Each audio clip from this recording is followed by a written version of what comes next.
Tonight, Part 1, the early years. Now here is Murphy Martin. Good evening, and welcome to A Conversation with Ross Perot. Ross, where did you grow up? I was born and grew up in Texarkana, Texas. It's on the Texas-Arkansas border. Lived 5 blocks from the Arkansas line. How did your parents wind up in Texarkana? My mother lived there. She had graduated from high school. My dad lived in New Boston, 20 miles away. His dad had passed away when he was 14. He had to drop out of high school, worked as a cowboy. Then he became a cotton broker. He met my mother at a dance on sort of a blind date, and the rest is history. Tell me how you first got going in business. All of my business training was at my father's knee. I sat in his office and watched him deal with the farmers as a cotton broker. His philosophy was, treat them fairly, treat them right, and you can do business with them year after year after year. Some of the happiest memories of my childhood are riding with him down to the farms, over the dirt roads, into these little houses where people live very modestly, visiting with them off-season to keep their friendship, let him, the farmer, know that my father was interested in his business the next year. But the thing that he practiced was fairness. He would give them a fair price. Some of the other brokers would try to take advantage of them, and as a result, typically he got the first opportunity to buy their cotton. Then he would let me go with him to the horse auctions and the cattle auctions on Friday. First, he would let me buy and sell bridles, but I couldn't keep a bridle. I'd have to buy one for $3, sell it for $3.50, sell it for $4. I was what you call a day trader. Then when I got pretty good at that, he let me buy saddles, and I could do the same thing. Then when I got pretty good at that, he would let me buy calves, but I couldn't take anything home. And then finally, he was letting me buy individual horses and individual cattle, but I could never take anything home. Now, those are marvelous lessons, and he would sort of stand in the background and smile and coach me. So that's how I learned business at my father's knee. It was a wonderful way to grow up every afternoon. See, children don't have these opportunities now. From the time I was 6, probably until the time I was 14, he would pick me up or meet me at home typically after school, and by 4:30 in the afternoon, he and I were off riding somewhere for a couple of hours. He was my best friend. And I had a lot of good friends, but he was my best friend. Ross, tell me about your mom, and I know she had a big influence on you as well.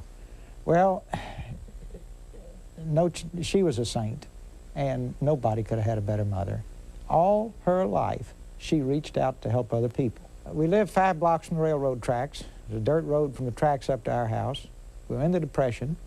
The hobos, we'd call these homeless or street people now, we called them hobos then, would come by our house and again knock on the door and ask for food. Now today you'd have the doors locked, you'd be worried to death. Then you never locked the doors.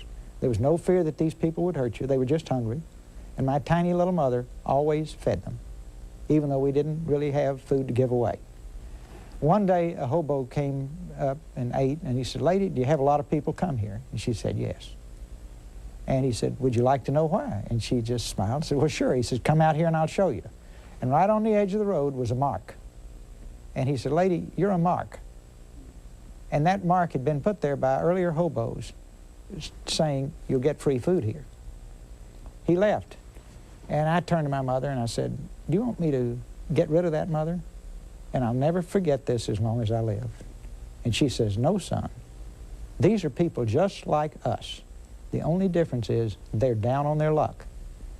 And as I think about my parents, I realize they lived their entire lives working and sacrificing so that my sister and I could have the dreams that they had that would never materialize. And all of their dreams materialized through us. So it was a beautiful way to grow up. You mentioned your sister. Was she older or younger than you? 18 months older. She was the perfect child. I always lived in somebody's shadow. Growing up, I lived in her shadow. Every time I went to school, I was asked, "Why aren't you like your sister?" And that was, I just wasn't as smart as my sister. Now, today, I live in my son's shadow, and I hope we'll talk about him later. But I guess I was destined to live in somebody's shadow. I'll tell you one last story to show you the kind of parents I had. I remember I was probably 10 years old. I walked in the house one day, and my mother had tears in her eyes. It was in November.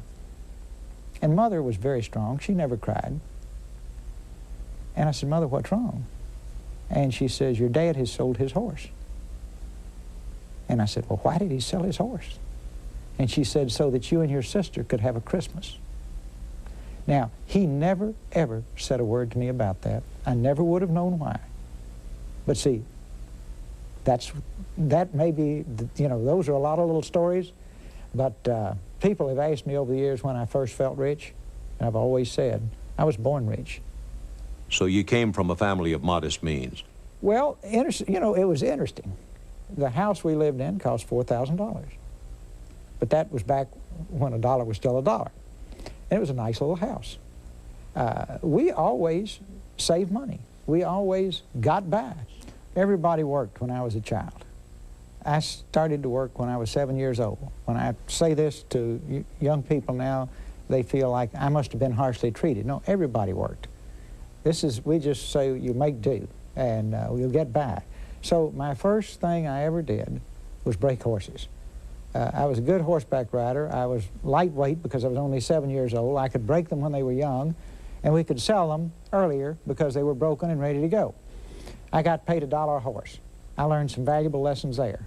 First, and you can look at my nose and see I learned the hard way, is don't let them buck. You don't want to know how many times I was thrown until I figured that out. And the typical cure that you'd get thrown, get knocked out, and put your head under a water faucet and you'd get back on. But we learned not to let them buck, learned how to break them in a fraction of the time it originally took, and I was making pretty good money breaking horses. Then I got to selling flower seeds, garden seeds, Christmas cards, Saturday Evening Post, a whole variety of things when I was 8, 9, and 10 years old. Learned wonderful things there. For example, years later after I was financially successful, I was riding up a chairlift in Vail, Colorado. The owner turned to me and said, Ross, would you like to buy this ski resort? And I looked at him and said, no, I'm not interested. And he laughed. He said, well, it didn't take you long to make that decision. And I said, I learned when I was 8 years old not to get in a seasonal business. He said, what do you mean? I said, I sold Christmas cards. It was terrific till after Christmas, and then there was nothing to do. You had to get in a new business. He laughed, told that story all over the country. So you learn these valuable lessons. And you had a paper route as well, didn't you? I had several. My first route was a morning route on the Arkansas side, and it was just middle class.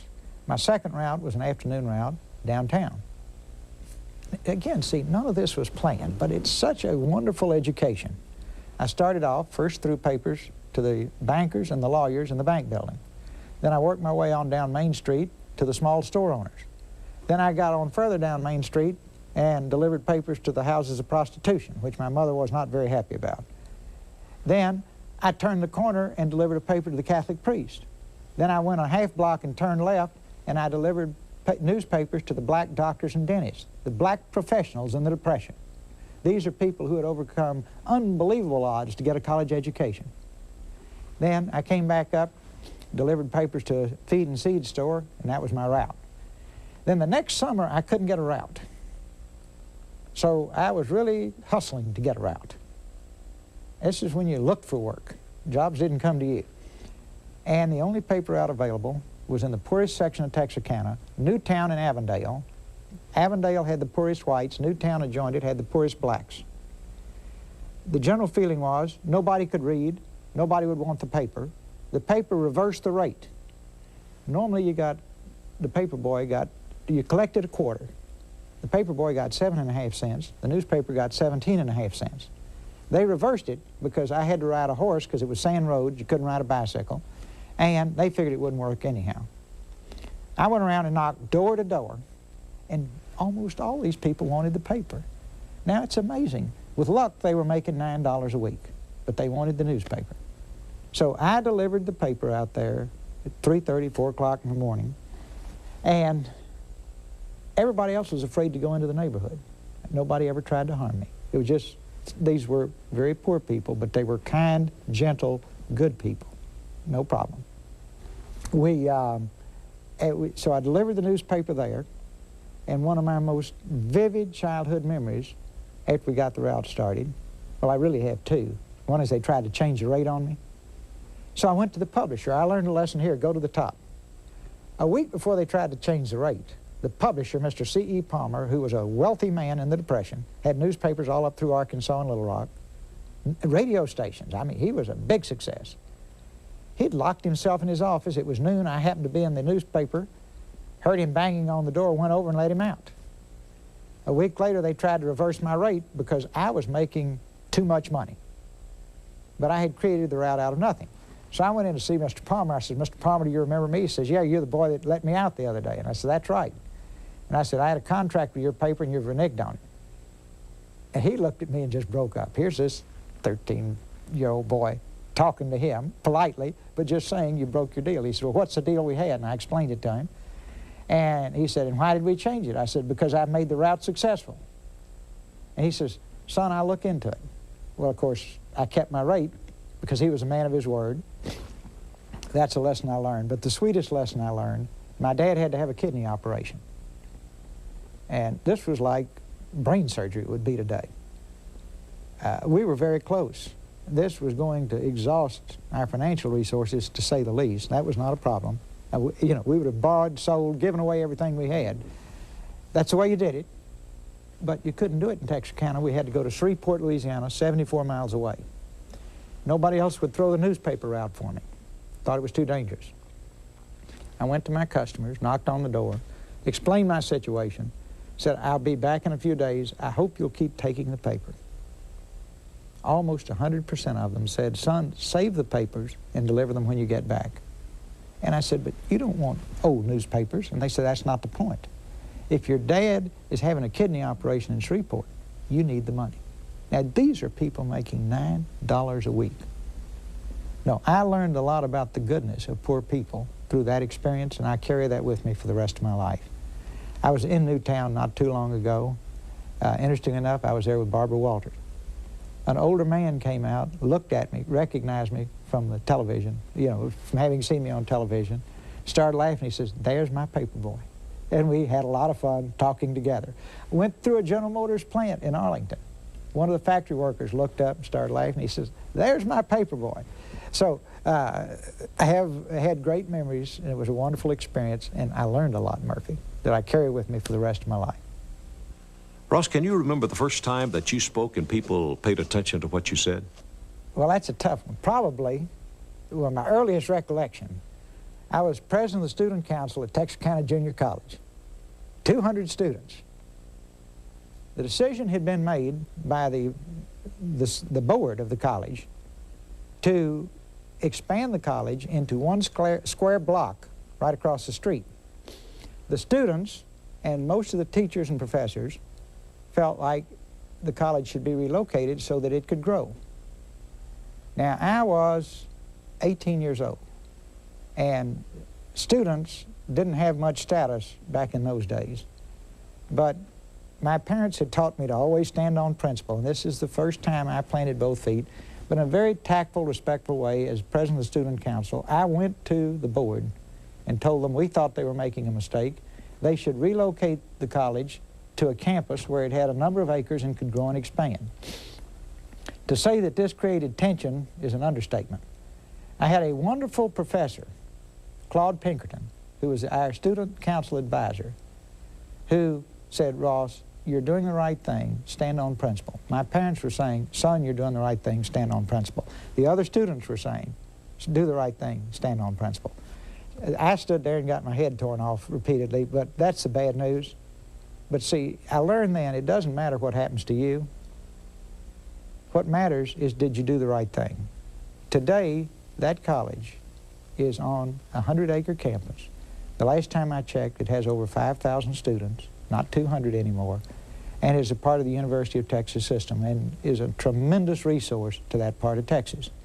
Thank goodness we got it moved. It was worth the headaches and pain. When did you first know that you wanted to attend the Naval Academy? Now, there was a fellow 2 blocks away from me that I really admired, but I didn't have much contact with him, named Josh Morris, Jr. He went to the Naval Academy, and at that point, I knew I wanted to go, even though I had never seen the ocean or never seen a ship. He told me about it, and I knew I wanted to go. But your appointment was not an immediate one, was it? Well, I had the dream, and we started filling out all the forms, but we did not have any political influence. So I'd started early my senior year, didn't get in high school, didn't get it. Tried my freshman year in college, didn't get it. And in March or April of my second year in junior college, one day out of the blue, we got a telegram. If you walk into my office today, that telegram is there framed. It changed my life. And I had a principal appointment at the United States Naval Academy. Well, that was it. I went in June. I was sworn in on June the 27th, my 19th birthday. And now again, see, I had had the reverse of a military upbringing. I was free to wander around in this little town, but not totally free, because everybody knew my folks and everybody knew me, and if I did anything wrong, they would call my parents immediately. Wouldn't you love to be able to recreate that today in our country? I didn't know this until years later. And this is a story that was told to me. I don't know if it's true or not. It's an interesting story. I assume it is. After EDS was a success, a man called me and said, "Ross, didn't you ever wonder how you got an appointment to the Naval Academy?" And I said, "Yes, I have, but I sure wasn't going to ask at the time." He laughed. He said, "Look, I was a senator's aide. We were cleaning up his office, and I said, 'Senator, you have an unfilled appointment to the Naval Academy.' And the senator said, 'Does anybody want it?' And I said to the senator, 'Well, we have this boy from Texarkana that's been trying to get one for 3 years.' And the senator said, 'Just give it to him.'" Now, see, that's pretty good luck. Now, I've been lucky all my life. I can tell you luck stories till, you know, the world goes flat. But that was a great piece of luck to be able to go to the Naval Academy and have that wonderful opportunity. Got in the Navy. This was my chance, among other things, to see the world. But first, to meet people from all 50 states. It was fascinating. And these were great guys. These were all people, again, most of them more talented than I, because of the selection criteria at the Naval Academy. So they were a great source of inspiration. We had people from the Philippines, people from South America. It was quite a group of people. That was impact number one. Impact number two was the education. The quality of the education was terrific. So I really got a good engineering education. But now a funny thing happened at the end of my first year. They measured your leadership skills in this way. Your classmates, the upperclassmen, the military officers, and the academic officers all evaluated you. And then one day they posted them on a bulletin board. And I stood right at the top of my class. Now I was 20 years old, or 19, going on 20. And I remember looking at that, and it was like finding out you could play the piano by ear. Nobody had ever used the word leadership around me. I'd been president of the student council, this, that, and the other. But it was literally saying, gee, this is something I can do. And that evaluation then took place 3 times a year. And again and again and again, my peers, my upperclassmen, the military officers and the academic officers ranked me at the top. And then we were taught leadership. I got a wonderful engineering education, but the greatest thing that happened to me at the Naval Academy is I was taught leadership. Then I got to practice those principles as a young naval officer. My junior and senior year, the midshipmen honored me by electing me as president of the class. I was elected lifetime president of my class the senior year. It took a lot of ribbon about that. I was chairman of the honor committee. And then again, one more time, before I got out, had this experience in Texarkana, as chairman of the honor committee, we had a midshipman that had done something that was absolutely improper. All of the midshipmen on the honor committee felt he should be dismissed. He came from a prominent family. There was tremendous political pressure not to dismiss him. A tentative decision was made to overlook it. Well, here I am at this point, 22 years old, just about to be 23. I resigned as class president and chairman of the honor committee as a matter of principle. Now, God bless Admiral Joy, who negotiated the Korean truce. He called me over to his office. He was an older man, even as an admiral.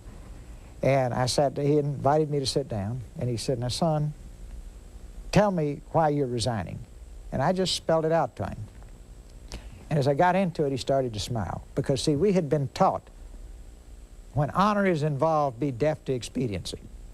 That had been taught and just burned into our souls at the Naval Academy.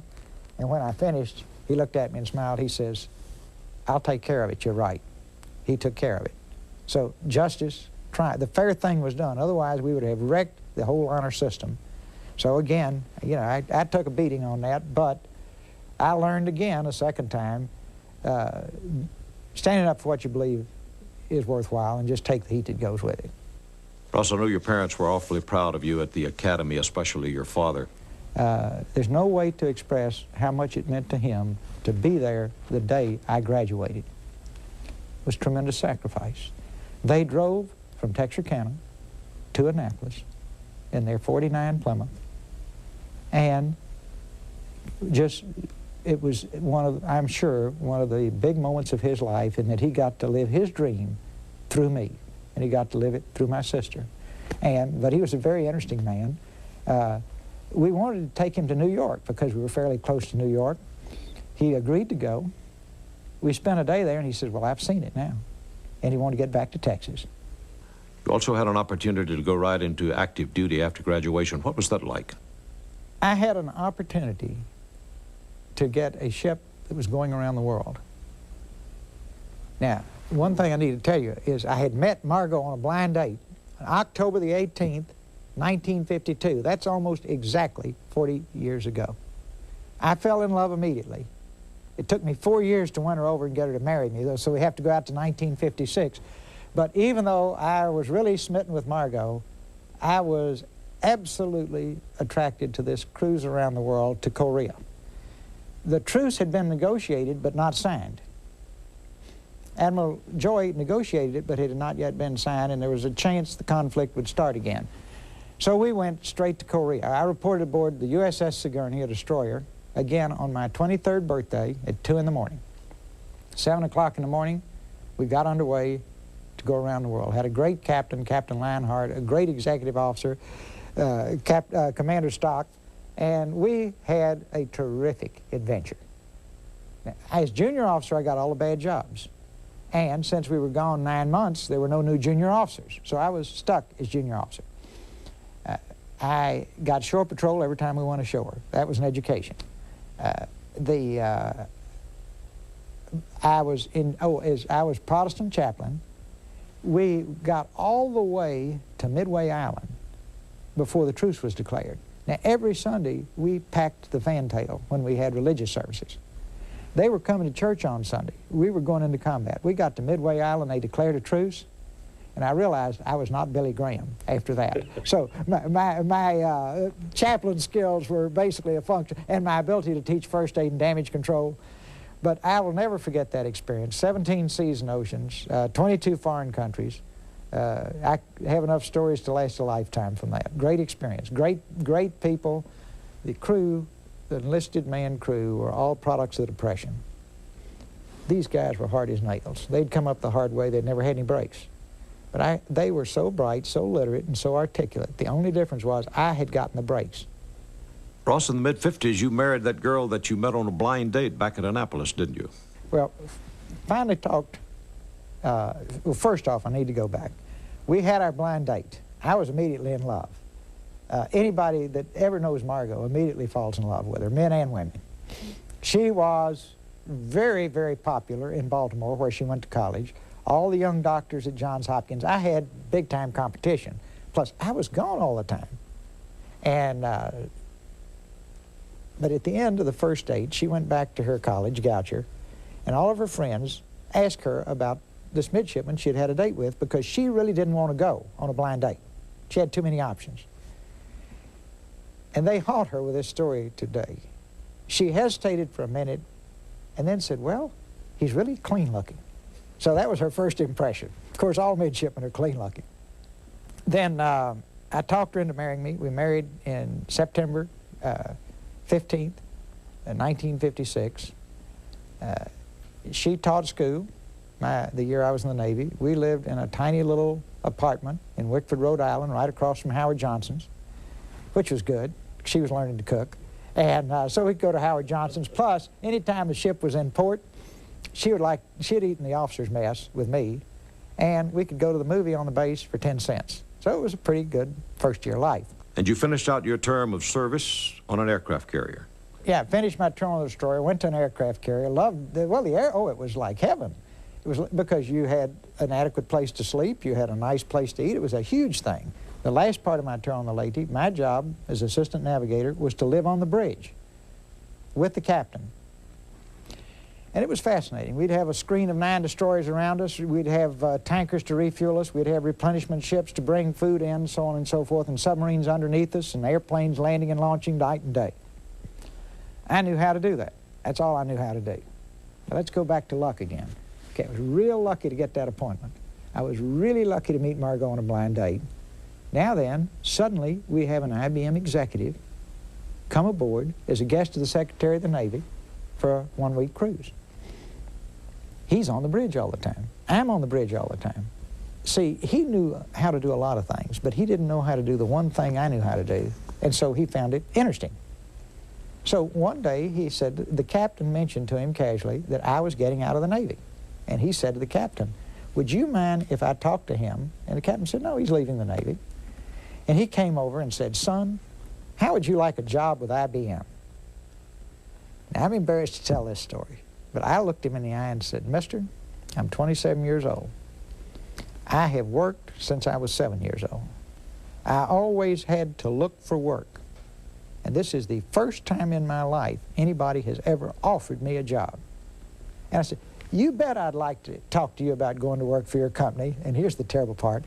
And I said, I don't even know what you do. Well, I went to work for IBM, had a great 5-year adventure working with IBM in the early days of the computer business.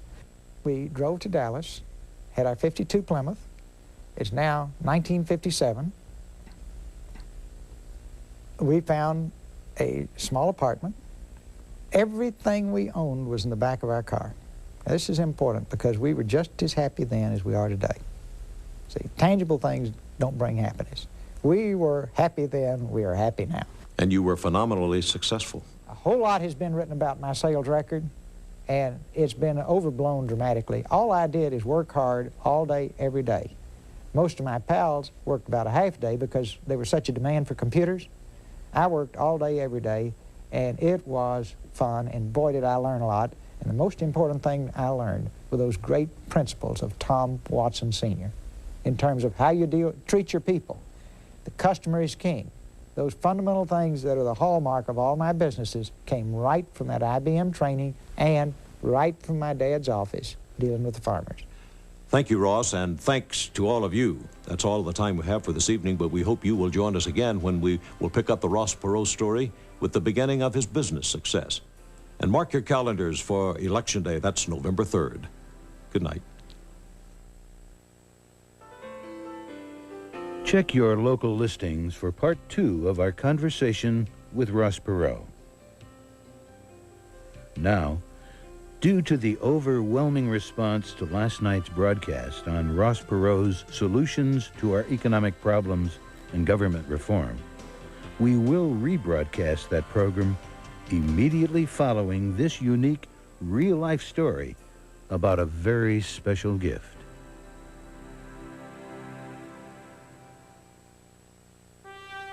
Dear Ross, I was awarded this Purple Heart for wounds received during a Vietnam ambush. Over the years, its value to me has grown significantly, and like my family, it is priceless. I would be honored if you would accept the loan of my Purple Heart to keep with you throughout the campaign. I believe that it can serve as a compelling reminder that the hard battle ahead can and must be won. Let it also remind you of the army of ordinary citizens that is mustered to your call and looks to you to stop the hemorrhaging of the American spirit and to restore honesty, integrity, and responsibility to our government. Like you, I firmly believe that if we stand united, we will win. Good luck, Ross. Ross Perot's solution.